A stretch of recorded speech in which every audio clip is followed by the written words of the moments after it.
तो hey everyone, welcome back to my channel. It's me Anushka. I am a third year law student and आज का ये video बिना बकवास किए मैं स्टार्ट करना चाहती हूँ, क्योंकि आज के इस वीडियो में हम पढ़ेंगे classification of criminal codes and there powers. आज का ये वीडियो सिर्फ 3 या 4 मिनट का ही होगा, ज़्यादा बड़ा नहीं होगा, लेकिन इसमें आपको क्रिमिनल कोड्स की हायरार्की और उनकी पावर्स के बारे में अच्छे तरीके से समझ में आ जाएगा। तो एक भी पॉइंट को मिस मत करना, वीडियो को एंड तक देखना और अपने दोस्तों के साथ भी शेयर करना। तो सबसे पहले हम बात करते हैं हायरार्की ऑफ क्रिमिनल कोर्ट्स की, जिनको 3 सेगमेंट में डिवाइड किया गया है। सबसे पहले आता है हाई कोर्ट, उसके नीचे डिस्ट्रिक्ट कोर्ट एंड उसके नीचे आता है मैजिस्ट्रेट कोर्ट। अब आप सोचेंगे कि मैंने सुप्रीम कोर्ट को क्यों मेंशन नहीं किया, तो वो इसलिए क्योंकि सुप्रीम कोर्ट को मेनली फंडामेंटल राइट्स के मैटर्स को सुलझाने के लिए बनाया गया है। इसके अलावा जुडिशियल बॉडी में सुप्रीम कोर्ट हाईएस्ट अथॉरिटी मानी जाती है। सुप्रीम कोर्ट का एक काम लॉ बनाना भी हम कह सकते हैं, क्योंकि सुप्रीम कोर्ट का डिसीजन लॉ के रूप में काम करता है।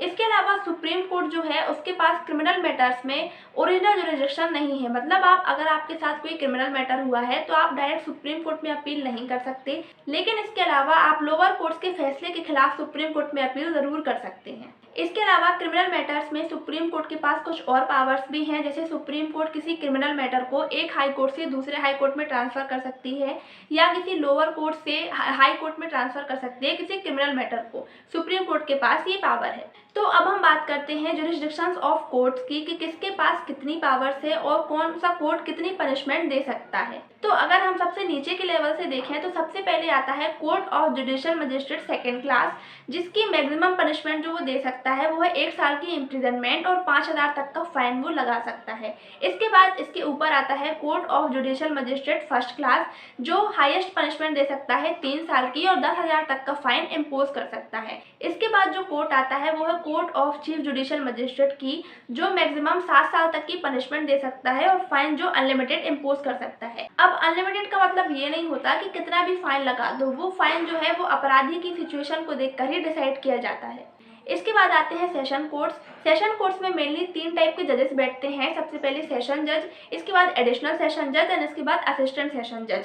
अब अगर हम इनकी भी पावर्स की बात करें तो जो असिस्टेंट सेशन जज होते हैं वो मैक्सिमम 10 साल तक की पनिशमेंट दे सकते हैं इम्प्रिजनमेंट की, और फाइन अनलिमिटेड दे सकते हैं। अनलिमिटेड भी वही हो गया कि वो अपराधी की सिचुएशन देखकर डिसाइड करेंगे कि वो कितना फाइन पे करेगा। इसके बाद जो एडिशनल सेशन जज होते हैं और सेशन जज होते हैं, इनकी पावर्स लगभग सेम ही होती है और ये कोई भी सेंटेंस दे सकते हैं, चाहे वो इम्प्रिजनमेंट हो या फाइन हो।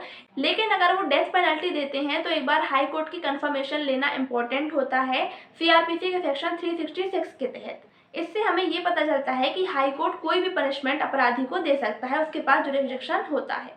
तो आई होप कि इस वीडियो के थ्रू आपको ये चीज़ समझ में आई होगी, ये कन्फ्यूजन आपकी क्लियर हुई होगी। कोर्ट्स की पावर्स एंड उनका जुरिसडिक्शन भी आपको समझ में आया होगा। वीडियो अगर पसंद आया हो तो लाइक कमेंट जरूर करना और चैनल को सब्सक्राइब कर देना। मिलते हैं नेक्स्ट वीडियो में। Bye bye.